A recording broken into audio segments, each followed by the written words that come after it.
Hello everyone. आज आपको आरोग्य गद्यखंड का पार्ट 6 स्पीति में बारिश जो कृष्णनाथ द्वारा लिखित है वो आज आपको उसकी समरी बताई जाएगी। स्पीति जैसे कि आपको नाम से ही पता चल रहा है कि स्पीति एक जगह का नाम होगा, वहाँ पर जो बारिश हुई है उसके बारे में वर्णन है। तो कि स्पीति में बारिश।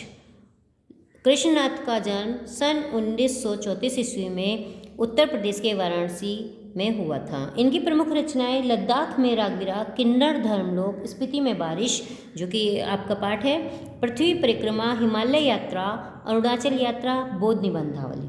और इसके अलावा इन्होंने हिंदी और अंग्रेजी की कई पुस्तकों का संपादन भी किया है। अब देखिए, अब हम पाठ के सार की ओर चलते हैं। पाठ का सार आपको कराया जाएगा, तो पाठ का सार आप लोग बहुत ध्यान से सुनेंगे और ध्यान से देखेंगे भी। कुछ क्वेश्चन इसमें से आपको बताए जाएंगे जो वन वर्ड में बनकर आ जाते हैं, और कुछ के आंसर आपको जब आप क्वेश्चन करेंगे तो आपका सोल्व हो जाएंगे। तो पाठ का सार देखिए। स्पीति में बारिश पाठ एक यात्रा वृत्तांत है। क्वेश्चन यहाँ पर बनता है, स्पीति में बारिश किस प्रकार का पाठ है, स्पीति में बारिश क्या है? तो ये एक यात्रा वृत्तांत है, मतलब यात्रा का वर्णन किया गया है इसमें। स्पीति हिमालय के मध्य में स्थित है। स्पीति कहाँ स्थित है? हिमालय के मध्य में स्थित है। यह स्थान अपनी भौगोलिक एवं प्राकृतिक विशेषताओं के कारण अन्य पर्वतीय स्थलों से भिन्न है। एक क्वेश्चन यहाँ पे बनता है कि जो स्पीति है ये दूसरे पर्वतीय स्थलों से किस प्रकार भिन्न है या कैसे भिन्न है? तो ये अपनी भौगोलिक और प्राकृतिक विशेषताओं के कारण दूसरे पर्वतीय स्थलों से भिन्न है। लेखक ने इस पाठ में स्पीति की जनसंख्या, ऋतु, फसल, जलवायु तथा भूगोल का वर्णन किया है।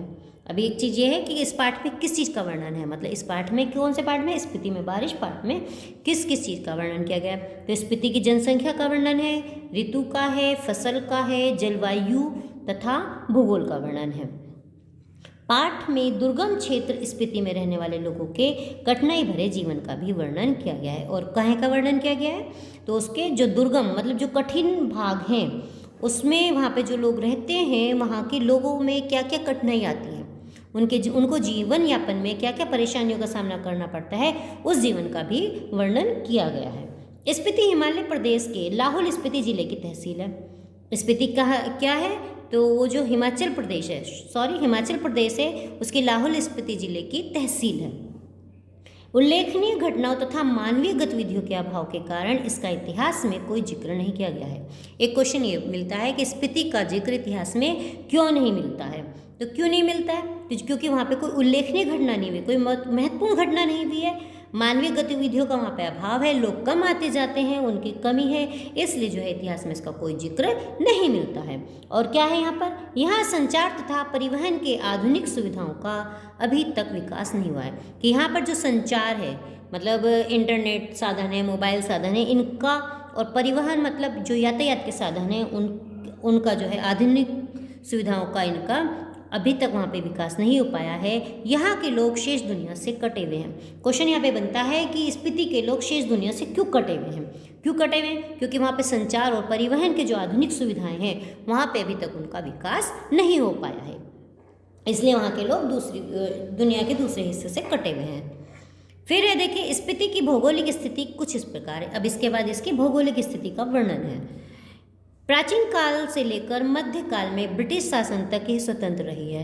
कि जो प्राचीन समय, पुराने समय से लेकर जब मध्य काल में जब ब्रिटिशों का शासन रहा है तो भी यह स्वतंत्र रही है, मतलब आज़ाद रही है। स्पीति में जनसंख्या लाहौल से भी कम है।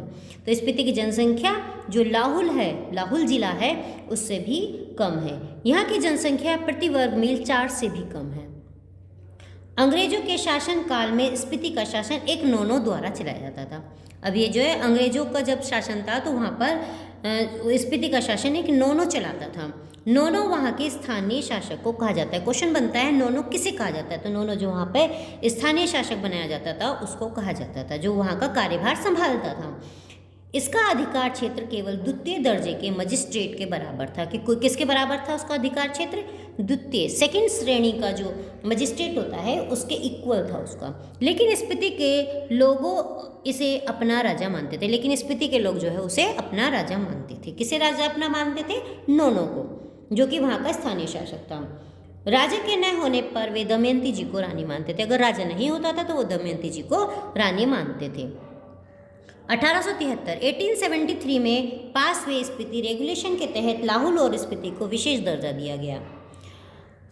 जब ये है 1873 में जो रेगुलेशन लागू हुआ था तो उसके तहत जो है इसे एक विशेष दर्जा दिया गया। ब्रिटिश भारत के अन्य कानून यहाँ लागू नहीं होते थे। उसमें क्या दर्जा मिला था कि जो ब्रिटिश का शासन का समय भारत था वहाँ पे जो इंडिया में कानून लागू होते थे वो वहाँ पे कोई भी कानून लागू नहीं होते थे।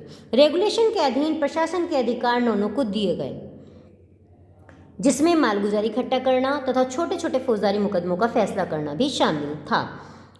उसके ऊपर के मामले वह कमिश्नर के पास भेज देता था। अभी देखिए उसके अंदर में नौनों के अंडर में क्या क्या था, तो जो है अधिकार में क्या क्या थे। एक तो मालगुजारी इकट्ठा करता था और जो छोटे छोटे फौजदारी मुकदमे होते थे उनका फैसला करता था, और जो बड़े मामले होते थे उन्हें आगे भेज देता था, कमिश्नर के पास भेज देता था।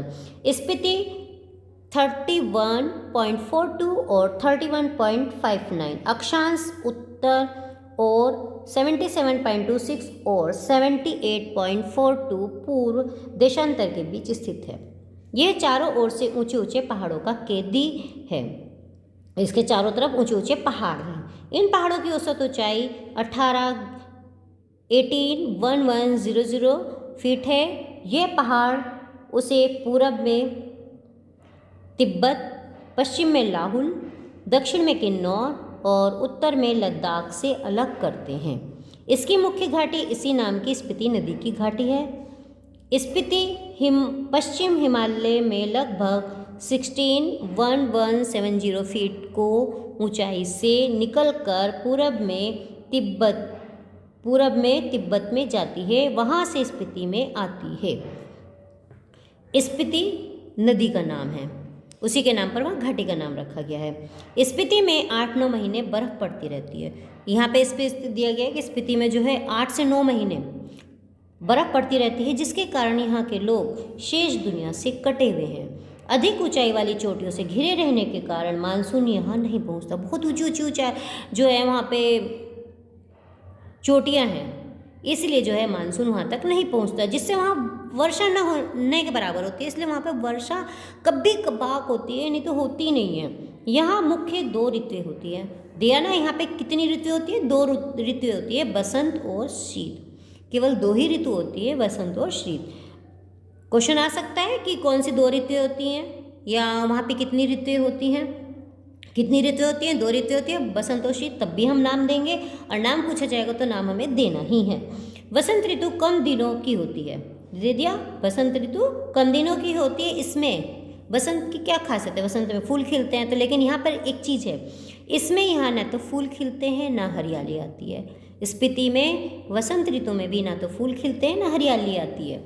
दिसंबर से मई तक यह ठंड का मौसम होता है, और दिसंबर से लेकर मई तक ठंड का मौसम होता है। क्वेश्चन बनता है कि कब से कब तक ठंड का मौसम रहता है, तो दिसंबर से मई तक। इस समय यहाँ के नदी नाले सब जम जाते हैं और तेज़ हवाएं चलती है। इस समय क्या होता है, वहाँ पे सभी जो नदी नाले हैं सब जम जाते हैं, बर्फ़ हो जाते हैं, मतलब फ्लैट हो जाते हैं, और तेज़ हवाएं चलती हैं। लकड़ी की कमी के कारण घर को गर्म कर पाना मुश्किल होता है। वहाँ पे लकड़ी की भी कमी है, जिससे कि घर गर्म नहीं कर पाते। साल में एक ही फसल की खेती होती है। जौ, गेहूँ, मटर तथा सरसों यहाँ उपजाई जाने वाली मुख्य फसलें। क्वेश्चन है कि आता है कि वहाँ पर स्पीति में कौन कौन सी फसल उपजाई जाती है, मतलब पैदा की जाती है, तो जौ, गेहूँ, मटर और सरसों। वर्षा की कमी के कारण फल नहीं उगाए जाते। बारिश की कमी है, इसलिए वहाँ पर फल नहीं होते, ना ही उगाए जाते हैं। स्पीति में मानस श्रेणी की ऊंचाई 21,646 फीट बताई 21,646 फीट बताई गई है। इन श्रेणियों में बौद्ध लामा मंत्रों का जाप किया करते हैं। तो मतलब श्रेणियों में कौन मंत्रों का जाप करते थे? बौद्ध लामा क्या करते थे? मंत्रों का जाप करते थे।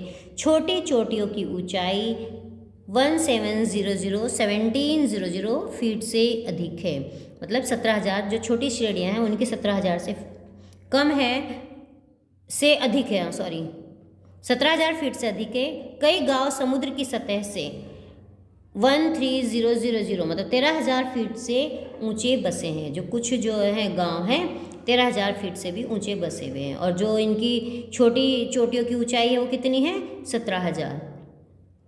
मध्य हिमालय में स्पीति स्थित है, और जो बीच में हिमालय के बीच में है वहाँ पर स्पीति स्थित है, मतलब वहाँ पर बनी हुई है। स्पीति में बारिश होना सुखद संयोग माना जाता है। देखिए चैप्टर के अंत में बताया गया है स्पीति में अगर बारिश होती है तो बहुत अच्छा माना जाता है, बहुत अच्छा संयोग माना जाता है। लेखक की यात्रा के दौरान भी एक दिन संयोग से वर्षा होती है।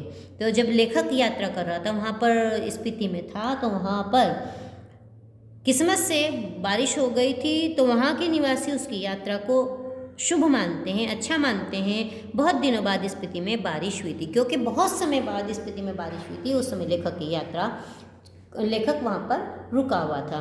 तो ये चैप्टर आपको आशा समझ में आ गया होगा। इसमें से आपको 1 वर्ड वाले क्वेश्चन, छोटे छोटे जो इंपॉर्टेंट क्वेश्चन थे वो भी बताए गए हैं।